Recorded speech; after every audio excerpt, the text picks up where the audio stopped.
A good Erev Shabbos, Hollywood. Welcome to another edition of Pop.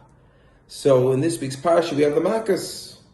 And the Makkah that I'm going to focus on is Makkos Tzvardeya. Hashem tells Moshe Rabbeinu that Paro is not going to listen to you, and if he doesn't listen to you, I want you to have Aaron stretch out his hand on all the Naharos, all the rivers, and V'ha'al esat Tzvardeim al Eretz Mitzrayim. Bring out all the frogs, the tzvardeim, alligators according to some, on all of Eretz Mitzrayim. So it says, Vayet Aaron es yodo al meimei Mitzrayim. Aaron stuck out his hand on the waters of Mitzrayim, but ta'al hatzvardeya, and the frog, singular, came up. Sounds like it's one frog versus many frogs. So the Gemara Sanhedrin tells us what exactly happened. Gives us a few pshatim. One pshat was one frog came up and it started to squeal and cry and called all its buddies and they all started to gather. But there's another pshat.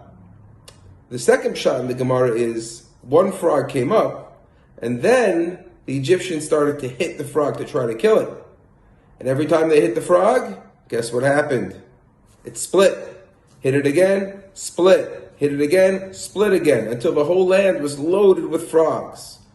So says the Stipler Gaon, the obvious question, if you see every time you hit it, it splits, stop hitting it.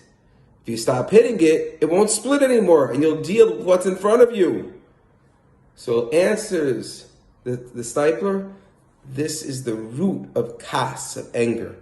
It's not rational. When you get into a fit of anger, your irrational mind is taken away. You don't think straight anymore.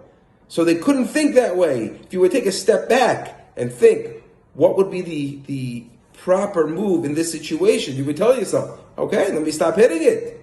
But since they got angry and frustrated, hit. And every time they hit, more and more popped up.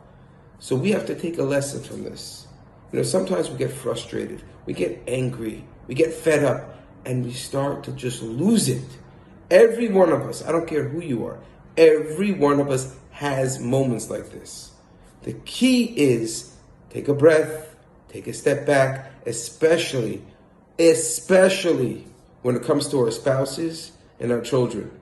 We have to learn how to keep our cool, keep our composure, take a step back and say, what is the proper chinuch here? What is the proper thing I should say to my wife or to my husband here? Not what I want to say to get my frustration out. What's the proper thing to say?